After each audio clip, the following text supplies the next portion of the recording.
Nous sommes le 10 février 2018 et aujourd'hui on entre dans le 22e cours de l'explication du livre Al-Aqidatul Wasitiyya, qu'Allah fasse miséricorde à son auteur.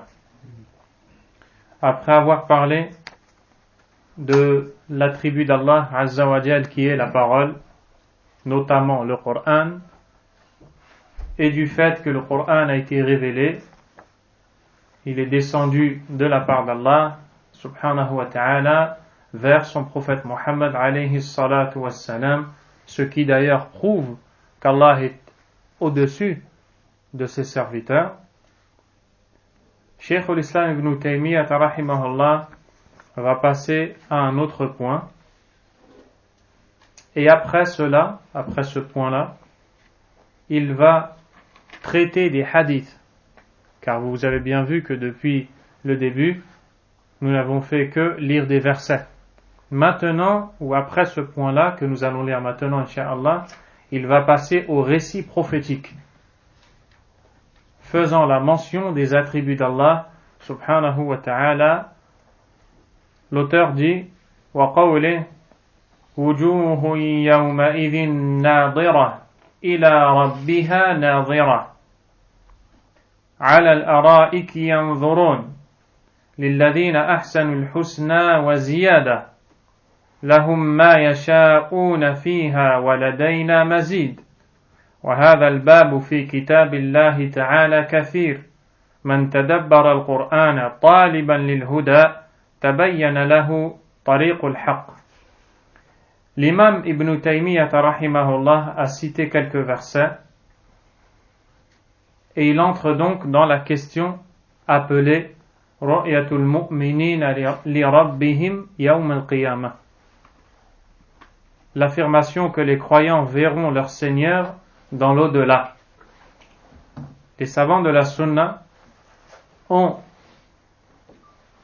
pour conviction, d'après le Coran et la Sunna, que cela fait partie des fondements chez les gens de la Sunna, de croire que les croyants le jour dernier pourront contempler le visage d'Allah.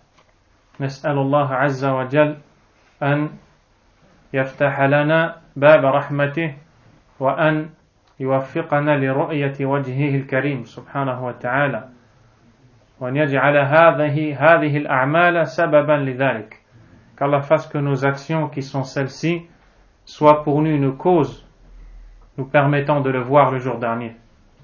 Et cela fait partie de la croyance. Les quelques versets cités, je vais lire les traductions rapprochées. Le verset, ce jour-là, il y aura des visages resplendissants qui regarderont leur Seigneur. L'autre verset, sur les divans, ils regardent. L'autre, à ceux qui agissent en bien, est réservé la meilleure récompense, et même davantage. Et il y aura là pour eux tout ce qu'ils voudront, et auprès de nous il y a davantage encore. L'auteur a dit, ce sujet abonde dans le livre d'Allah. Celui qui médite le Coran en quête de la bonne direction, de la guider, le chemin de la vérité se manifestera clairement à lui. Ainsi vous comprenez que l'imam Ibn Taymiyyah rahimahullah nous montre les preuves, ou quelques preuves en réalité, car elles sont beaucoup plus nombreuses, que ce soit dans le Coran et dans la Sunna, montrant que l'on pourra, les croyants, voir Allah subhanahu wa ta'ala le jour dernier. Comme nous l'avons dit, c'est un des fondements chez les gens de la Sunna. Le premier verset cité par l'auteur, Wujuhu yawma idhin nadira. Ce jour-là, il y aura des visages resplendissants. Nadira. Et nadira vient de an-nadara. Ou alors nadra. C'est la resplendissance, quelque chose qui est illuminé. Comme dans le hadith, le prophète alayhi salatu wassalam a dit Naddara Allahu, qu'Allah fasse resplendir wajha mri'in, le visage d'une personne sami'a maqalati, qui a entendu ma parole, c'est-à-dire le hadith, jusqu'à la fin du hadith, où il dit alayhi salatu wassalam qu'il s'agit de celui qui a écouté le hadith, il l'a appris, mémorisé, transmis, comme il a été rapporté, sans rien changer. Naddarallah, qu'Allah fasse resplendir ce visage. Parmi les causes, justement, parmi ce qui fera resplendir le visage, le fait de regarder Allah subhanahu wa ta'ala. Wujuhun yawma'idhin nadira. Il y aura ce jour-là des visages resplendissants. Quelle est la suite? Ila rabbiha nadira, qui regarderont leur Seigneur. Ce verset est explicite, il est clair. Il est une preuve quant au fait que les croyants contempleront le visage d'Allah le jour dernier. Qu'Allah ne nous prive pas de cette immense récompense. Le Cheikh Mohammed Aman al-Jami, rahimahullah, nous explique que dans cet écrit ou dans ce sous-chapitre, l'auteur a cité quelques versets pour cette question-là, celle de la vision d'Allah le jour dernier. Ce n'est que pour résumer qu'il a agi ainsi, car en réalité les preuves sont très nombreuses. Elles ont d'ailleurs été rapportées par l'imam Ibn al-Qayyim rahimahullah dans un de ses ouvrages intitulé Hadil Arwah ila Biladil Afrah, le livre sur l'âme de l'imam Ibn al-Qayyim rahimahullah. Ou alors non, c'est un autre livre de l'imam Ibn al-Qayyim rahimahullah ta'ala. Et à l'unanimité, comme l'a dit le Cheikh Mohammed Aman, qu'Allah lui fasse miséricorde, les croyants verront Allah dans le paradis. Al-mu'minun yarawna Allah ta'ala fil jannah bittifaqil muslimin. À l'unanimité, la khilafa fi hadha. Il n'y a pas de divergence dans cela. Quand on dit il n'y a pas de divergence, chez les gens de la sunna, chez les compagnons, inda salaf, inda sahaba, ma ikhtalafu fi hadha. Ils n'ont pas eu de divergence en cela. Ne soyez pas induits en erreur lorsqu'il vous arrive d'entendre dans la parole des savants bi ijma'il muslimin, bi ittifaqil muslimin, à l'unanimité des musulmans. Puis vous allez être peut-être amené à vous dire cette question ne fait pas objet de l'unanimité puisque certaines personnes, certaines sectes ne croient pas à cela. Si tu dis cette parole, c'est que tu n'as pas compris ce qui est voulu par ijma' al-muslimin, l'unanimité des musulmans. Les premiers, ceux qui sont nos sources, c'est eux qui sont voulus. Cette question-là, bi ijma' al-muslimin, à l'unanimité des musulmans, anna al-mu'minina yarawna Allah fil jannah, amma al-kafirun fala, li'annahum la yadkhuluna al-jannah. Quant aux mécréants, eux, non, parce qu'ils ne pourront pas entrer au paradis. Le paradis est la demeure des croyants. Puis ils ont divergé dans un point. Quel est ce point? واختلفوا في الرؤية في عرصات القيامة أهي خاصة بهم أو يراهم المنافقون مع المؤمنين أو يراهم المؤمنون أو يراه سبحانه وتعالى المؤمنون والمنافقون والكافرون ثم يحتجب عن غير المؤمنين. Une question a été évoquée chez les savants de la Sunna, elle est la suivante. Est-ce que, autre que les croyants le jour dernier, nous parlons ici avant d'entrer au paradis, est-ce que, autre que les croyants, les kuffars, les mushrikoun, les polythéistes, pourront-ils voir Allah ou non? Certains ont dit que le jour dernier, les hypocrites verront Allah. D'autres ont dit, c'est-à-dire avec les croyants. D'autres ont dit que même les autres kuffars verront Allah. Les hypocrites sont une catégorie de kuffars. Puis, arrivera un moment où Allah Azza wa Jal mettra entre eux et lui-même un voile. Ils ne pourront plus le voir. Seuls les croyants le verront. Ça sera pour eux un châtiment d'être privés de voir Allah subhanahu wa ta'ala.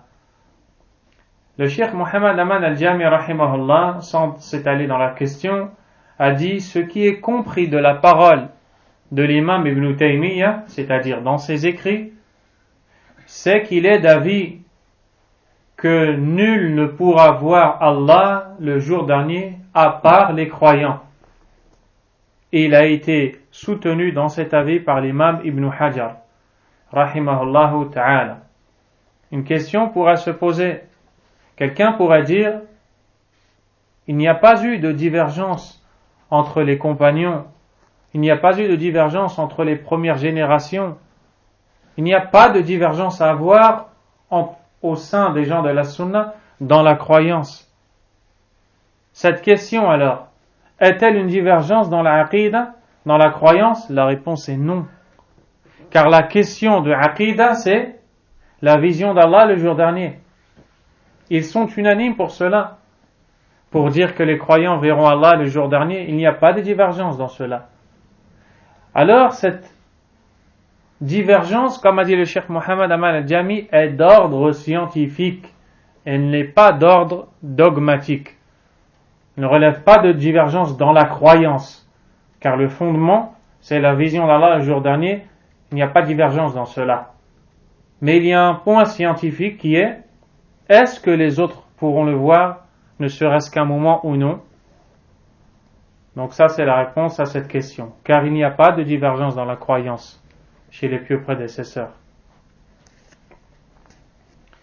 Ensuite, il y a deux sectes qui ont été citées. Il y en a d'autres, mais ici, il y a Al-Mu'tazila. Al-Mu'tazila renie et n'accepte pas le fait de croire que l'on pourra voir Allah le jour dernier. Pourquoi? Un égarement amène à un autre. Al-Mu'tazila refuse d'affirmer à Allah l'élévation. Pour eux, on ne doit pas dire qu'Allah est élevé. Ils sont en cela en accord avec les Ash'a'ira. Et puisque pour eux, on ne peut pas dire qu'Allah est élevé, subhanahu wa ta'ala, on ne peut plus affirmer qu'on va le voir. Pourquoi? Parce que si on dit qu'on va le voir, eh bien ça voudrait dire qu'on va le voir en haut, subhanahu wa ta'ala. Mais comme eux ne croient pas qu'il est en haut, regardez comment ils se sont perdus. Comme pour eux Allah n'est pas en haut, on ne doit pas dire cela, alors on ne peut pas dire qu'on le verra. Vous avez vu un égarement, à quoi ça amène? À un autre. Qu'Allah nous en préserve. Là, c'est le résumé de leur croyance que je vous fais.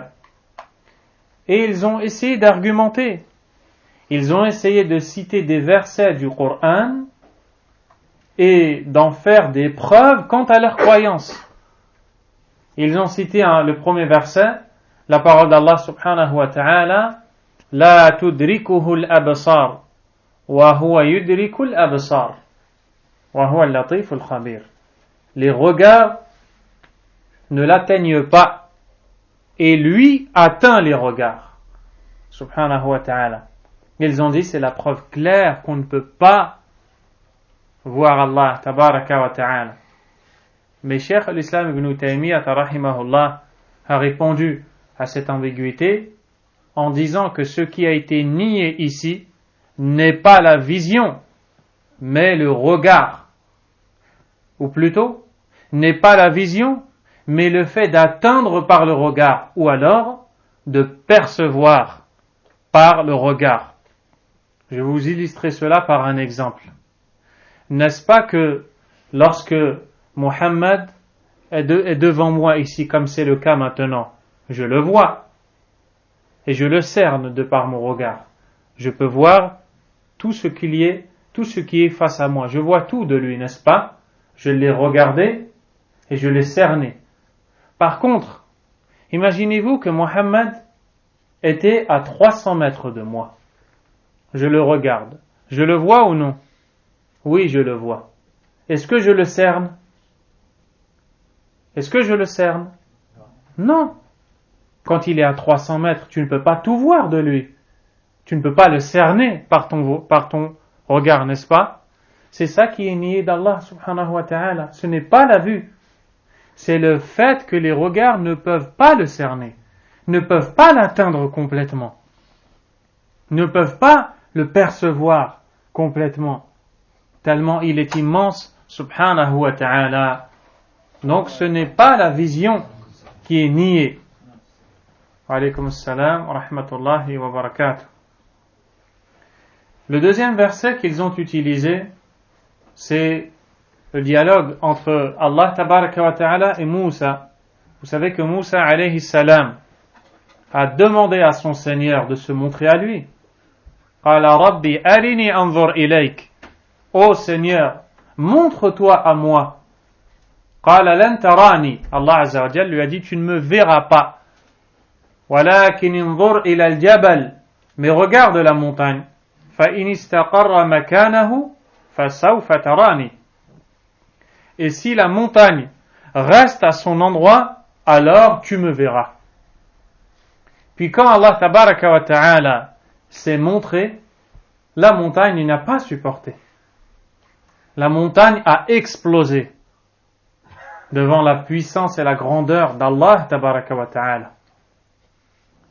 Et alors, Moussa alayhi salam est tombé foudroyé. Et ce récit-là, on l'avait écouté lors de l'introduction, vous vous souvenez? Quand on avait expliqué la Aqidah, revenez au premier audio, vous vous souviendrez qu'on a déjà parlé de cela. L'essentiel ici, c'est qu'Allah Azza wa Jalla a dit à Isa, lan tarani, tu ne me verras pas, en utilisant la particule arabe lan, qui désigne une négation au futur. Pour eux, pour les Mu'tazila, ils ont dit, c'est la preuve claire qu'on ne peut pas voir Allah. Donc, le jour dernier aussi, on ne le verra pas, puisque Allah Azza wa Jalla a dit, lan tarani. Et lorsque lan est utilisé, c'est-à-dire la négation qu'une chose se passe au futur, ce qui est voulu, c'est tant bien dans ce bas monde que dans l'au-delà. C'est-à-dire que pour eux, dans ce verset, Allah Azza wa Jalla a dit, tu ne me verras pas ni dans ce bas monde ni dans l'au-delà. Et comment les gens de la Sunna ont répondu à cet égarement? Ils ont dit, Allah subhanahu wa ta'ala a utilisé lan, cette particule qui sert à nier quelque chose au futur. Lorsqu'il a dit aux gens du livre,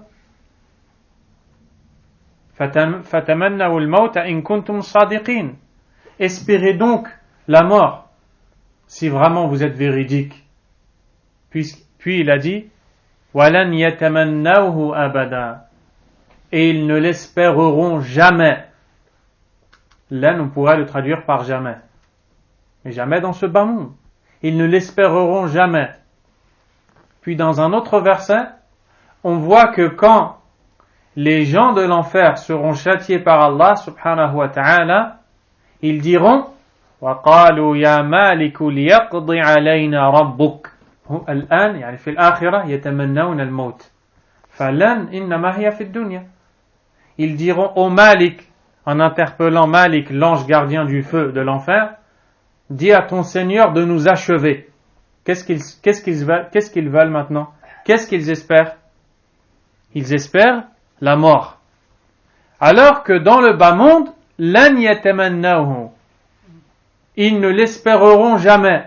Donc jamais, c'est-à-dire dans ce bas monde. La preuve, c'est qu'une fois dans l'au-delà, ils espéreront la mort.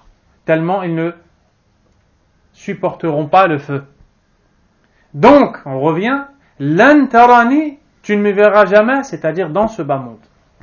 Quant à l'au-delà, il y a des preuves explicites. Et ça, c'est tariqatu ahli sunnati wal jama'a fi raddi al-mutashabihi ila al-muhkam min an-nusus. C'est la croyance des gens de la sunna et c'est le manhaj, la méthodologie des gens de la sunna lorsqu'une parole est ambiguë ou prête à ambiguïté parce que nous manquons de savoir et de connaissance, de faire revenir cette parole à celles qui sont claires. Un exemple ici. Lan tarani. Toi qui n'as pas de détails dans la science, comment tu agis? Lan tarani, il te dit, ça veut dire que tu ne pourras jamais voir Allah. Tu dis, moi je ne connais pas l'explication de ce verset. Mais une chose est sûre, Allah Azza wa Jalla a dit, Wujuhu yawmadhin nadira ila rabbiha nadira. Il y aura ce jour-là des visages resplendissants qui regarderont leur Seigneur. Donc, c'est clair que ce verset a une interprétation, je ne la connais pas. Mais le verset clair, lui, je le comprends. On verra Allah.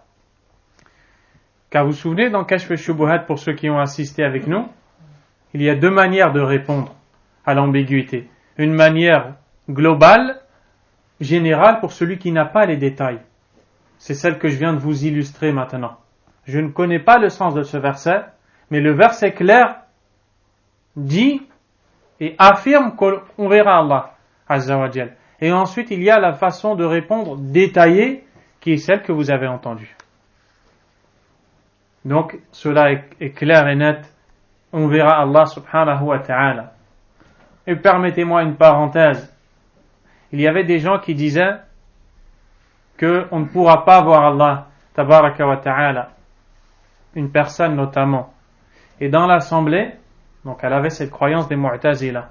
Dans l'assemblée, quelqu'un a dit, étant donné que tu ne crois pas qu'on verra Allah le jour dernier, on va tous invoquer Allah et tu vas dire Amin.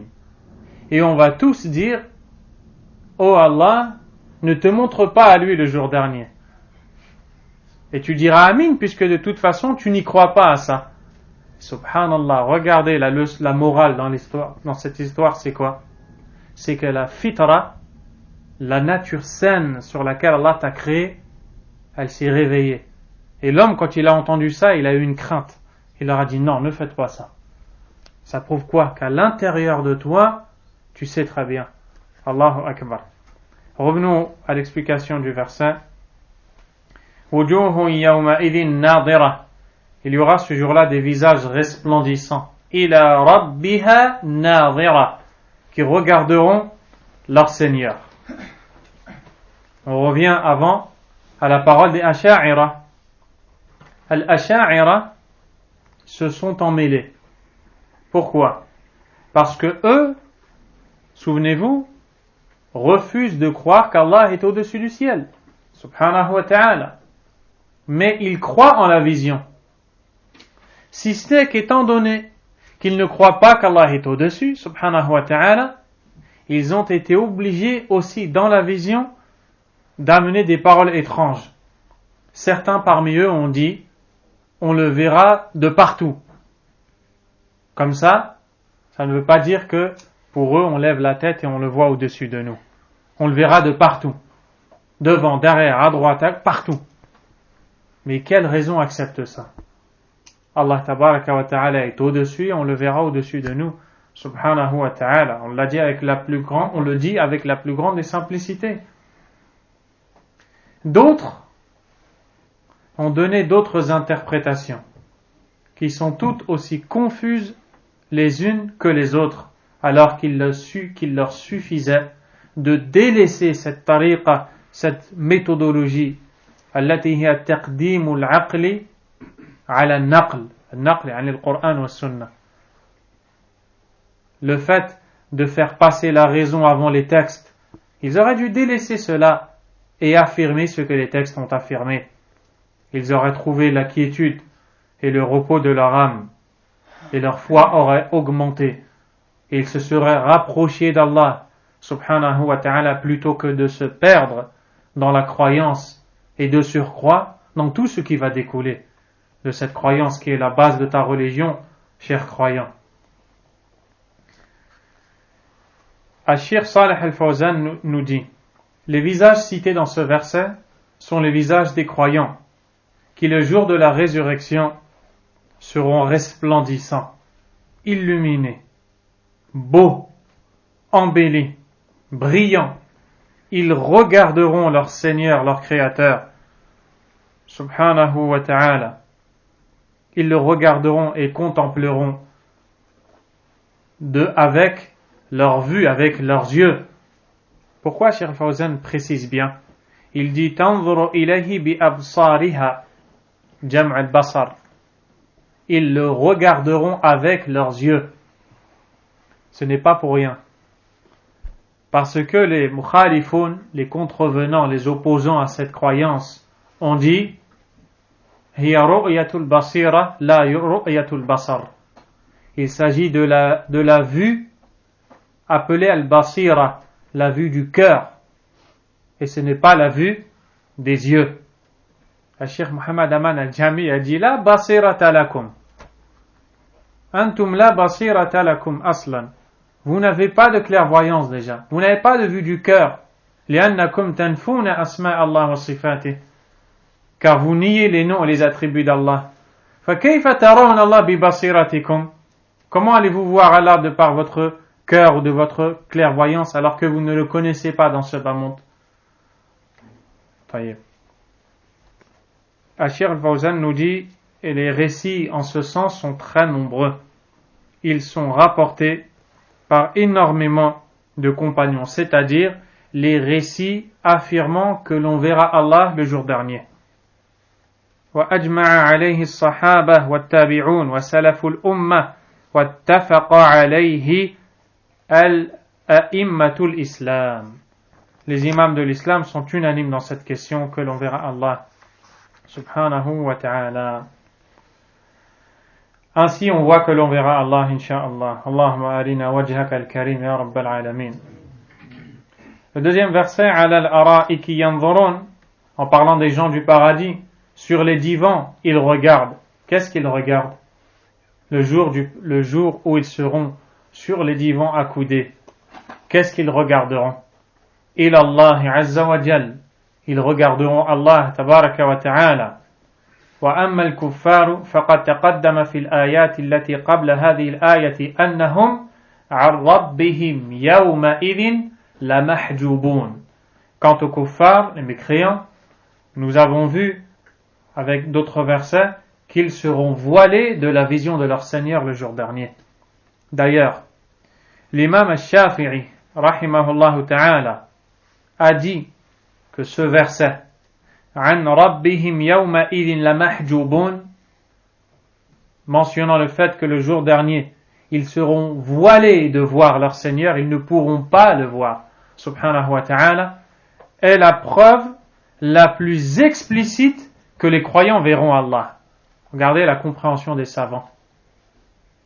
Parce que si l'on disait que personne, ni les croyants ni les kuffars, ne verra Allah le jour dernier, il n'y aurait aucun intérêt ici à préciser que les kuffars ne verront pas Allah le jour dernier.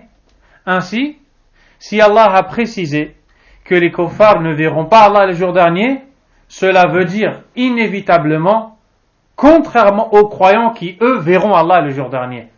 Ça c'est une preuve claire. Walhamdulillah. Le troisième verset, لِلَّذِينَ أَحْسَنُوا الْحُسْنَى وَزِيَادَةً. C'est-à-dire ceux qui œuvrent en bien, à ceux qui œuvrent en bien est réservée la meilleure récompense et même davantage. La meilleure récompense, qu'est-ce que c'est? Al-Husna en arabe. Dukhulul Jannah, c'est le paradis. Wa ziyada, et davantage, c'est-à-dire meilleur encore que le fait d'être au paradis. Qu'est-ce qui est voulu ici? Al-Husna, Al-Jannah. Al-Ziyada, Ru'yatullah. C'est la vision d'Allah le jour dernier. Et regardez un peu la ruse des gens du faux. Un des écrivains parmi ces groupes a mis en introduction dans son livre, après avoir loué Allah et parlé du paradis, il dit, dans le sens de cette parole, loué soit celui qui a accordé aux croyants le paradis, la plus grande de toutes les récompenses. Le musulman de la masse qui lit ça, qu'est-ce qu'il va dire? Masha'Allah. D'où l'importance d'étudier. Avec cette parole-là, il a fait entrer sa croyance tout doucement, qui est que l'on ne verra pas Allah, en disant la plus grande de toutes les récompenses, c'est le paradis. Ce n'est pas la plus grande de toutes les récompenses. La plus grande de toutes les récompenses, c'est le regard d'Allah, de voir Allah le jour dernier. Donc il ne l'a pas dit directement. C'est pour ça que seul celui qui apprend pourra détecter les erreurs, les égarements. Des fois, quelqu'un tient des propos, quand tu les entends, tu dis « je n'ai rien écouté de mal », alors que Wallah, du début à la fin, rempli d'ambiguïté, rempli de faux. Pourquoi tu ne l'as pas vu? Parce que tu n'apprends pas, tu ne connais pas. D'où l'importance de la science, car c'est avec cette science, mon frère, que tu vas préserver ta foi, que tu vas entretenir ton lien avec Allah Azza wa Jal et le nourrir davantage. Le Cheikh Salih Al-Fawzan hafidhahullah a dit Lilladhina ahsanu, à ceux qui ont œuvré en bien, c'est-à-dire bil qiyami bima awjabahu Allah alayhim min al-a'mali wal kaffi amma nahahum anhu min al-ma'asi, ils sont ceux qui ont accompli leur devoir envers Allah et ont délaissé les interdits. Al-husna, ils auront al-husna, la meilleure récompense, c'est-à-dire le paradis. Wa ziyada, et davantage encore, hiya an-nadharu ila wajhi Allah al-karim, le fait de contempler le noble visage d'Allah, comme cela est rapporté par l'imam Muslim et autres. Et c'est l'explication donnée par les salafs, les pieux prédécesseurs de cette communauté. Ce qui est donc à retenir de ce verset, c'est l'affirmation que les croyants pourront voir Allah le jour dernier, subhanahu wa ta'ala. وقوله تعالى لهم ما يشاءون فيها ولدينا مزيد. Le dernier verset que l'auteur a cité, la traduction, le sens rapproché, c'est il y aura là pour eux tout ce qu'ils voudront et auprès de nous il y a davantage encore. Il parle du paradis subhanahu wa ta'ala. للمؤمنين في الجنة ما تشتهي أنفسهم. Les croyants auront au paradis ce que leur âme désirera. وتلذ أعينهم من فنون النعيم وأنواع الخير. Allahu Akbar. Au paradis, les gens auront tout ce qu'ils voudront, tout ce que leur regard atteindra et qu'ils désireront, ils l'auront. وَلَدَيْنَا مَزِيد. Et auprès de nous, davantage encore. De quoi s'agit-il? De la vision d'Allah subhanahu wa ta'ala. Qu'est-ce qui est à retenir de tous ces versets cités? L'affirmation que l'on verra Allah, les croyants pourront voir leur Seigneur le jour dernier, et que c'est le plus grand des bienfaits jamais donnés. Et c'est la parole des compagnons, la parole des tabi'un. Les tabi'un sont ceux qui ont vécu de manière résumée avec les sahaba, ou qui ont vu des sahaba, qui ont rencontré des compagnons avec la foi. Wa a'immatul muslimin, les imams des musulmans, contrairement à plusieurs sectes, parmi lesquelles Al-Rafida, les chiites Rafida, Al-Jahmiya, Al-Mu'tazila, qui eux refusent de croire en la vision d'Allah le jour dernier. Et en cela, ils se sont opposés au Coran et à la Sunna, et leurs paroles sont nulles pour plusieurs raisons. Puis le Cheikh Salih Al-Fawzan, Jazahullahu khayran, wa hafidahullah, wa baraka fi juhudi, wa hafidha lahu sihhata. Cheikh Salih Al-Fawzan, qu'Allah le préserve, a dit pour plusieurs raisons ces paroles sont nulles. Puis il a cité quelques-unes des paroles que vous avez déjà entendues. Walillahi alhamd.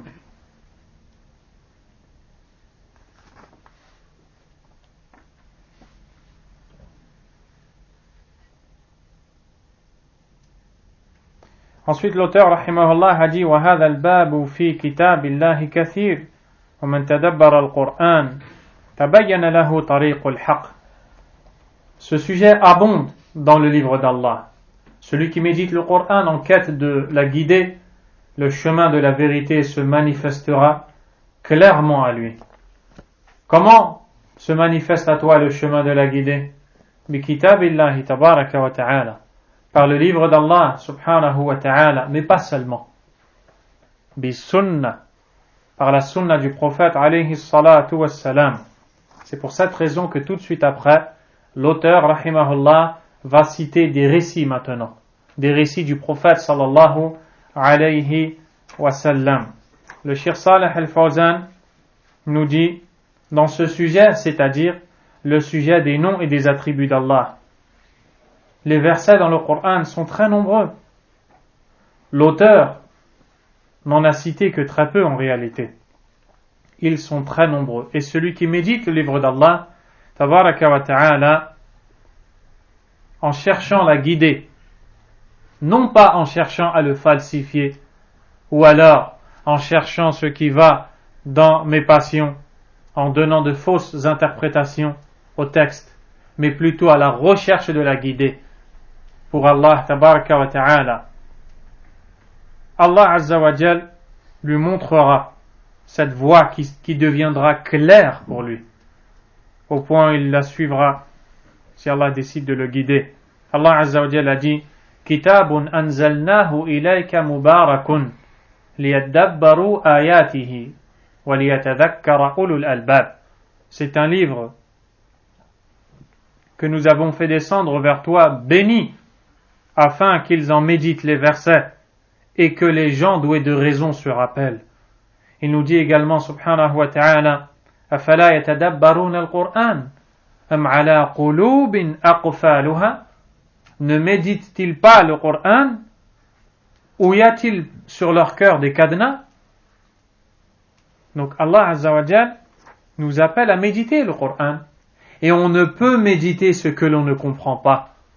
L'appel d'Allah azza wa jal à méditer le Coran est une preuve que le Coran est compris. Ainsi, les noms et les attributs d'Allah sont compris dans le Coran, et on ne dit pas non, ce n'est pas compris. Il y a d'autres choses que l'on ne comprend pas, que l'on ne cerne pas, c'est faux. Le Coran montre ou réfute cette ambiguïté, walhamdulillah. L'auteur rahimahullah dit: ثم في سنة رسول الله صلى الله عليه وسلم فالسنة تفسر القرآن وتبينه وتدل عليه وتعبر عنه.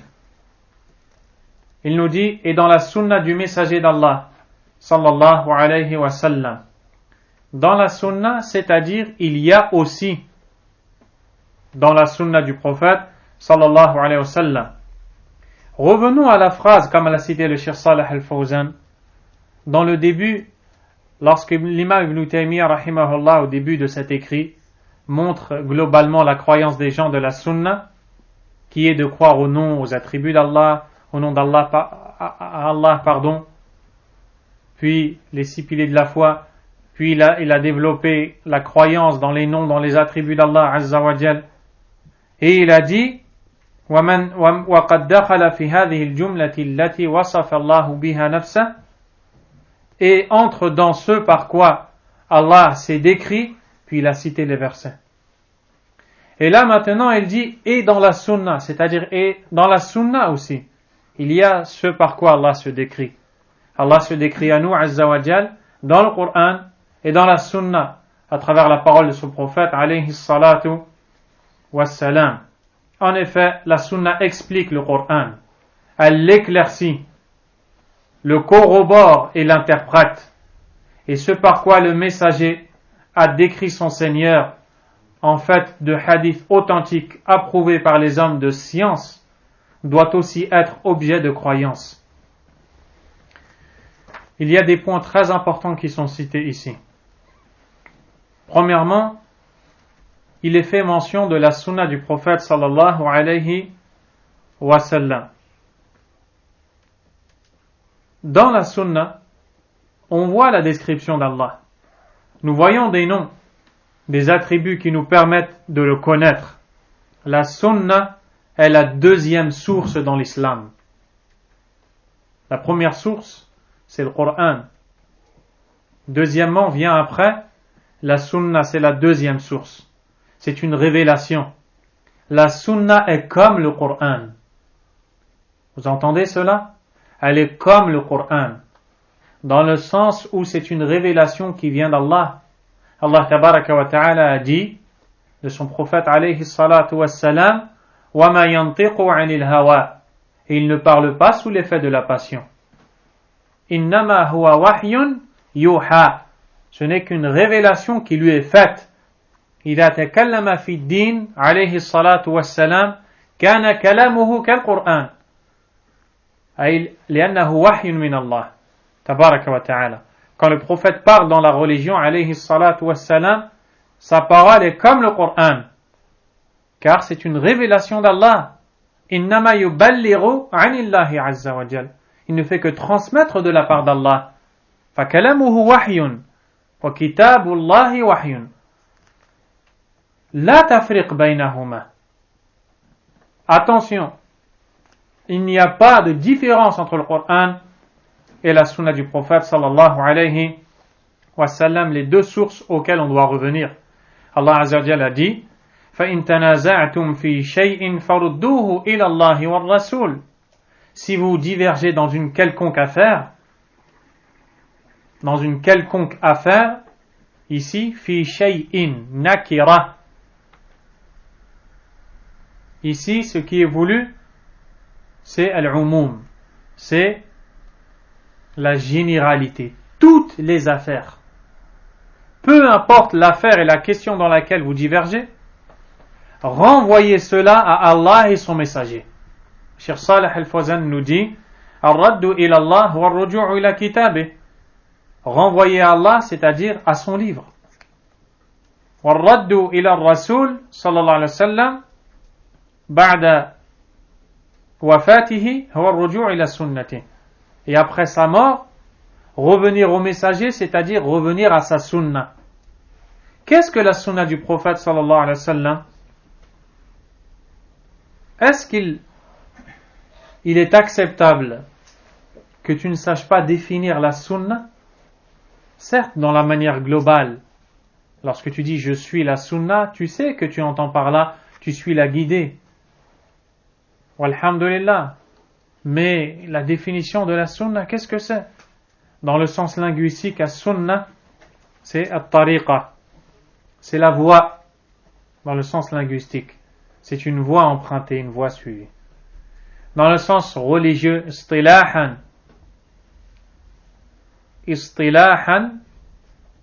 hiya ma warada an rasulillahi sallallahu alayhi wa sallam min qawlin aw fi'lin aw taqrir. Tout ce qui est relaté du prophète Muhammad sallallahu alayhi wa sallam comme parole, action ou approbation. فإذا قال عليه الصلاة والسلام كان هذا القول سنة. Si le prophète dit, cette parole est une sunna. وإذا فعل فهذا الفعل سنة. S'il fait, cette action est une sunna. Tu peux dire, il est de la sunna de dire telle chose. Il te répond pourquoi? Tu dis parce que le prophète l'a dit, sallallahu alayhi wa sallam. Tu peux dire, il fait partie de la sunna de faire telle chose. Il te répond pourquoi? Tu le dis parce que le prophète l'a fait, alayhi salatu wassalam. Et troisièmement, l'approbation. Qu'est-ce que c'est l'approbation? C'est-à-dire qu'il s'agit d'une chose que le prophète n'a pas faite, forcément, sallallahu alayhi wa sallam, ni n'a dite. Mais il a vu un compagnon faire. Un compagnon a fait quelque chose en sa présence. Et il ne l'a pas interdit de le faire. Il l'a approuvé. Le fait que le prophète sallallahu alayhi wa sallam voit son compagnon faire une chose et l'approuve, rend cette chose de la sunna. Un exemple, lors du voyage nocturne, quand le prophète alayhi salatu wa sallam est revenu après avoir voyagé tout au long de cette nuit, il a vu les prophètes, il a vu les cieux, il a vu le paradis, l'enfer, il a parlé avec Allah Azza wa Jal. Il a entendu dans le paradis les pas de son compagnon Bilal, radiyallahu anhu. Après son retour, il a vu Bilal, il lui a informé qu'il a entendu ses pas au paradis. De là, on comprend que Bilal a sa place au paradis. Il l'a interrogé, qu'est-ce que tu fais comme action? Bilal, radiyallahu anhu, lui a dit, chaque fois que j'accomplis mes ablutions, بعد كل وضوء أصلي ركعتين. Je prie 2 rak'ah. Cette chose-là, le prophète ne la faisait pas, sallallahu alayhi wa sallam, n'est pas rapporté de lui. Il n'a pas non plus dit de le faire. Mais Bilal lui a dit qu'il le fait et qu'il le fait tout le temps. Le prophète, alayhi salatu wa salam, ne lui a rien dit. فَأَصْبَحَتْ هَاتَانِ الرَّكْعَتَانِ sunnah. Ces 2 rak'ah, de par cette approbation du prophète, sallallahu alayhi wa sallam, on rejoint le rang de la sunnah. On peut donc dire min sunnah an tusalli rak'atayn ba'da kulli wudu. Après chaque ablution, de faire 2 rak'ah fait partie de la sunnah. Voilà ce qui est voulu par la sunnah, ses paroles, ses actions et ses approbations. As-sunnah tufassiru al-Qur'an. La sunnah explique le Coran. Et c'est une réponse à une secte égarée. On les appelle al-Qur'aniyoun.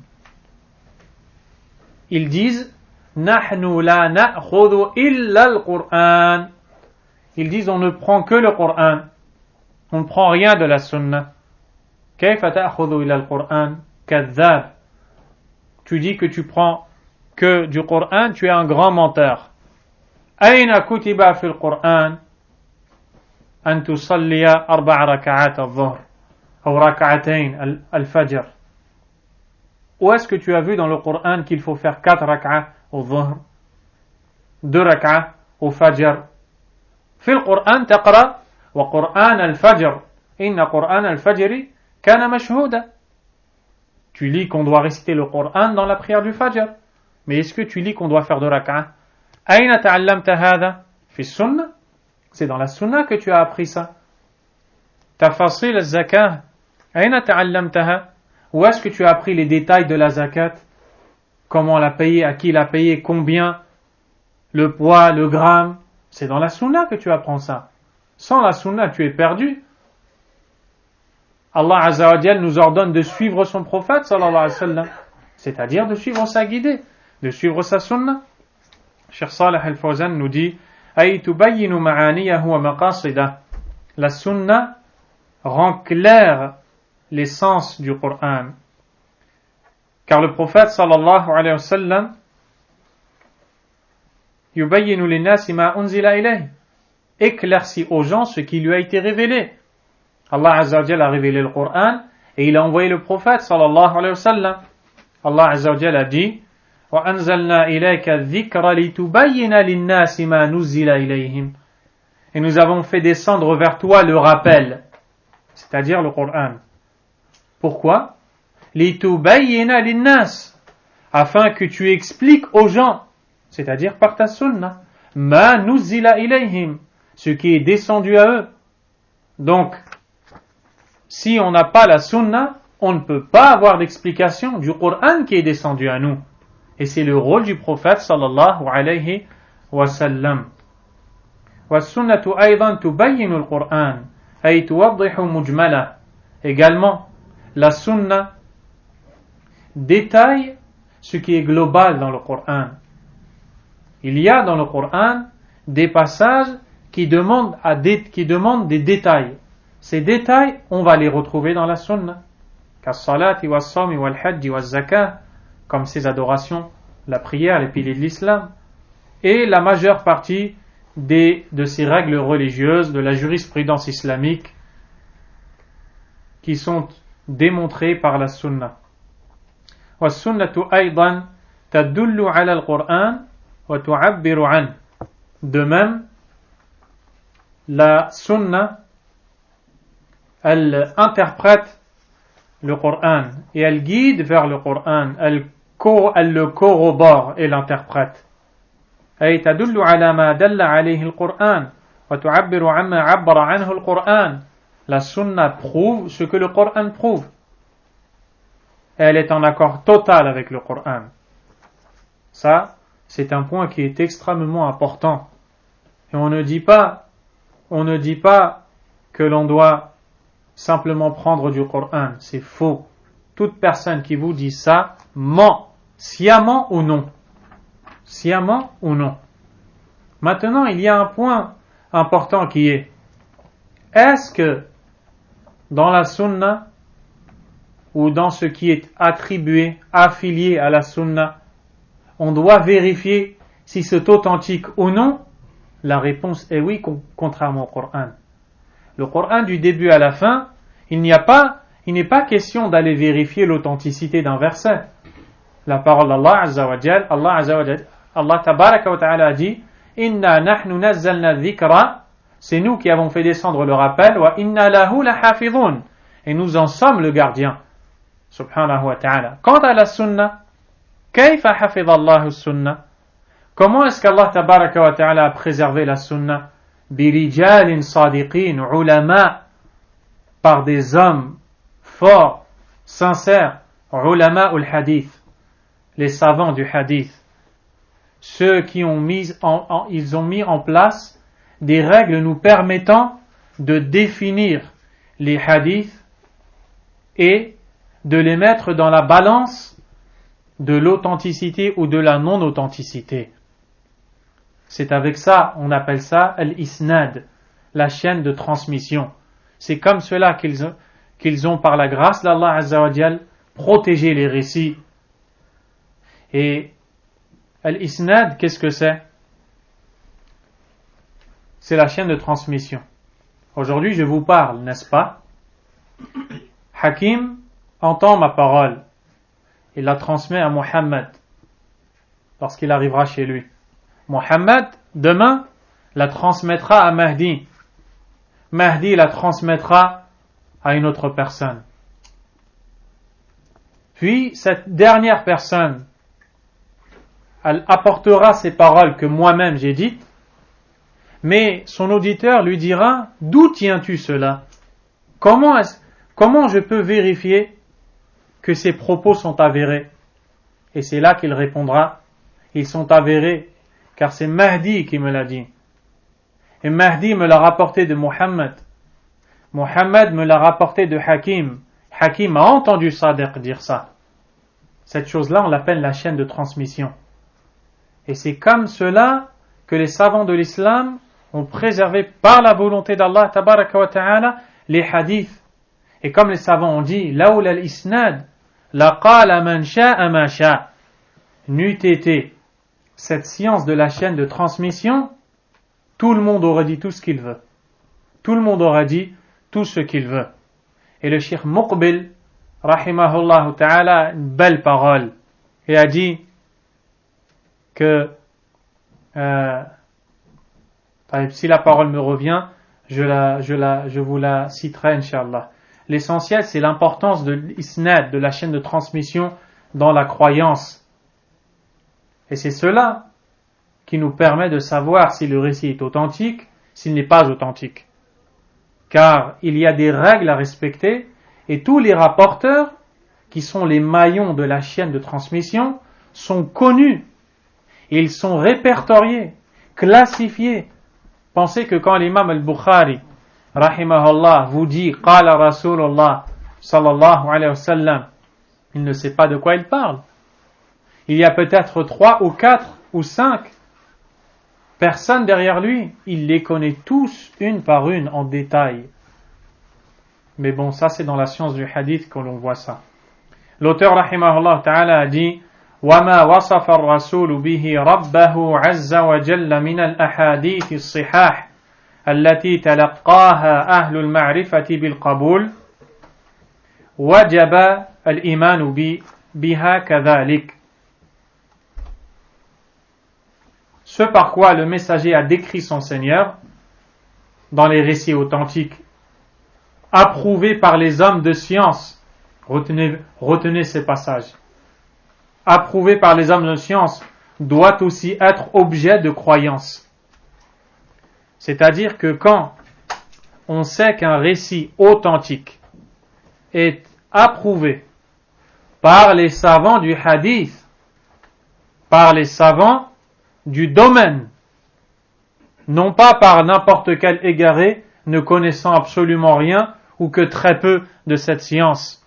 Il vient et te dit: le messager a dit, sans aucune chaîne de transmission, sans rien pour vérifier l'authenticité. Immédiatement, c'est pas accepté. Ce n'est pas accepté chez les savants du hadith. Ça, c'est ce qu'on appelle la chaîne de transmission, et c'est très important. Donc, à partir du moment où le hadith est authentique, qu'est-ce qu'il dit ici? Al-ahadith as-sihah, ay as-sahiha. Les récits prophétiques authentiques, approuvés par les gens de science. Ce sont eux qui l'ont authentifié. Le Cheikh Salih Al-Fawzan nous détaille cela. كما يجب الإيمان بما وصف الله به نفسه في القرآن الكريم. Tout comme il est un devoir d'avoir la foi en les noms et attributs rapportés par le Coran. Eh bien, il faut croire aux noms et attributs et à tout ce qui est rapporté du prophète sallallahu alayhi wa sallam, car dans le Coran, Allah Azza wa Jal nous informe qu'il ne parle pas sous l'effet de la passion, mais ce n'est qu'une in huwa illa wahyun yuha. D'ailleurs, j'ai fait erreur, j'ai dit innama, c'était in huwa illa wahyun yuha. Ce n'est qu'une révélation qui lui est faite. فَالسُّنَّةُ الَّتِي نَطَقَ بِهَا الرَّسُولُ صلى الله عليه وسلم وحي من الله. La sunna du prophète alayhi salatu wassalam est une révélation d'Allah. Allah Azza wa Jalla a dit وَأَنزَلَ اللَّهُ عَلَيْكَ الْكِتَابَ وَالْحِكْمَةِ. Et il a fait descendre vers toi le livre et la sagesse. Al-muradu bil-hikmah hiya sunna. Ce qui est voulu par la sagesse, c'est la sunna, c'est ça qui est voulu. فَيَجِبُ الْإِيمَانُ بِمَا وَرَدَ فِي السُّنَّةِ. Il est un devoir, une obligation de prendre tout ce qui est rapporté par la sunna. De manière plus particulière quand il s'agit de la croyance. Allah Azza wa Jalla a dit وَمَا آتَاكُمُ الرَّسُولُ فَخُذُوهُ وَمَا نَهَاكُمْ عَنْهُ فَانْتَهُوا. Et ce que le messager vous donne, prenez-le. Quant à ce qu'il vous interdit, abstenez-vous-en. Mais, a dit le Cheikh Salih Al-Fawzan, لا بد في قبول الحديث والإيمان به من ثبوته عن النبي صلى الله عليه وسلم. Pour pouvoir accepter le hadith et bien affirmer qu'il est une parole du prophète sallallahu alayhi wa sallam et faire ce qui en découle, c'est-à-dire adhérer à la croyance citée dans ce récit, il faut absolument que ce hadith soit authentique. C'est pour cette raison que l'a cité l'imam Ibn Taymiyyah rahimahullah. Qu'est-ce que donc le hadith authentique? Le Cheikh Salih Al-Fawzan nous dit, c'est la définition donnée par les gens du hadith, هو ما نقله راو عدل تام الضبط عن مثله من غير شذوذ ولا علة فهو ما اجتمع فيه خمسة شروط. Le hadith authentique, la définition, on ne va pas trop s'étaler, mais vous allez comprendre quand même, incha'Allah. Les savants du hadith ont défini qu'est-ce que le hadith authentique, qu'est-ce que ça veut dire? Réponse, c'est ce qui est rapporté, ce qui est relaté par un rapporteur intègre. Premièrement, il doit être intègre. Deuxièmement, tamu dabti, à la mémoire précise. Troisièmement, donc, an mithlihi, il le rapporte de quelqu'un comme lui, qui est intègre et qui a la mémoire précise. Min ghayri shududin wala illa, sans être dans l'isolement. Qu'est-ce que c'est l'isolement? L'isolement dans la chaîne de transmission ou dans la science du hadith, c'est le fait qu'un rapporteur soit connu pour son intégrité, c'est quelqu'un de pieux, il a la mémoire, il rapporte le hadith, si ce n'est que il contredit quelqu'un qui est encore plus intègre que lui, fiable, quelqu'un qui est encore plus fiable que lui. Lorsque deux personnes sont fiables, l'une l'est plus que l'autre. L'information, tu vas pencher plus vers celui qui est plus fiable, n'est-ce pas? Eh bien, il est fiable, mais s'il contredit quelqu'un qui est plus fiable que lui, on prend de celui qui est plus fiable que lui. Et ainsi, s'il contredit quelqu'un qui est plus fiable que lui, on appelle ça ash-shudhudh, l'isolement. On dira de ce hadith qu'il est isolé. On prendra le récit rapporté par celui qui est plus fiable. Ou alors, qu'il contredise des gens comme lui, qui sont fiables, mais qui sont plus nombreux que lui. Une personne connue comme étant fiable, 20 connus ou 10 comme étant tous fiables.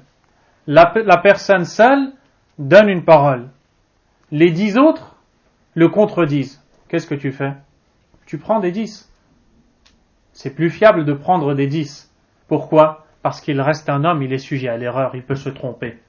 Qu'est-ce que le hadith authentique? C'est une parole relatée par un rapporteur intègre, s'il est connu pour le mensonge, des péchés, on ne prend pas sa parole.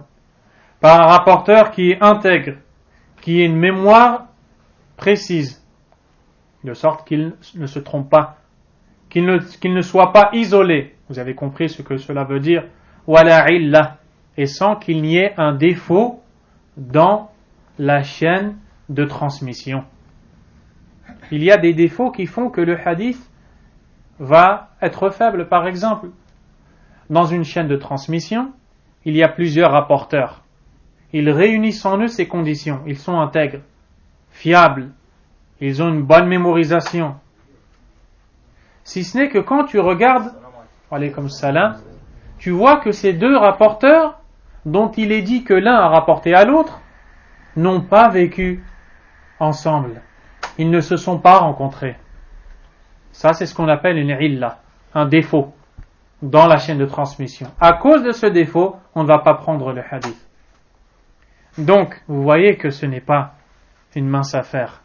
Vous voyez que quand les savants disent, on prend les hadiths qui sont rapportés par le prophète alayhi salatu wassalam dans l'aqida, il ne s'agit pas d'une parole qui est arrivée de nulle part et on y croit, comme des égarés essaient de le dire, ou alors ceux qui suivent les égarés sans se rendre compte de leurs erreurs. Ils pensent que, ils disent, ce sont que des paroles d'hommes. Prends le Coran et laisse les paroles des hommes. Subhanallah. Il y a des règles qui font que ces paroles, qui sont les paroles du prophète, sallallahu alayhi wa sallam, arrivent au même degré que le Coran. Car ils sont une révélation et c'est comme ça qu'Allah a préservé sa religion. C'est comme ça qu'Allah a protégé la sunna du prophète sallallahu alayhi wa sallam par al-isnad, par la chaîne de transmission. Il y a donc 5 conditions pour que le récit soit authentique. Premièrement, adalatur ruwah, l'intégrité des rapporteurs. Deuxièmement, dabtuhum, leur précision. Troisièmement, ittisal sanad, que la chaîne de transmission, qu'il n'y ait pas de trou entre l'un et l'autre. L'un a rapporté à l'autre, cet autre a rapporté, etc. Sans interruption dans cette chaîne. Quatrièmement, qu'il n'y ait pas de défaut dans la chaîne de transmission. Cinquièmement, qu'il n'y ait pas d'isolement. Et on conclut que par le fait que l'auteur rahimahullah a cité qu'il s'agit des gens de science. Ce sont eux qui authentifient les récits. À partir du moment où le récit est authentifié, on le prend dans la croyance au même titre qu'on prend un verset du Coran. Wallahu ta'ala a'lam. Sallallahu wa sallam wa baraka ala nabiyyina Muhammad wa ala alihi wa ashabihi ajma'in. Subhanakallahumma wa bihamdik ashhadu an la ilaha illa anta astaghfiruka wa atubu ilayk.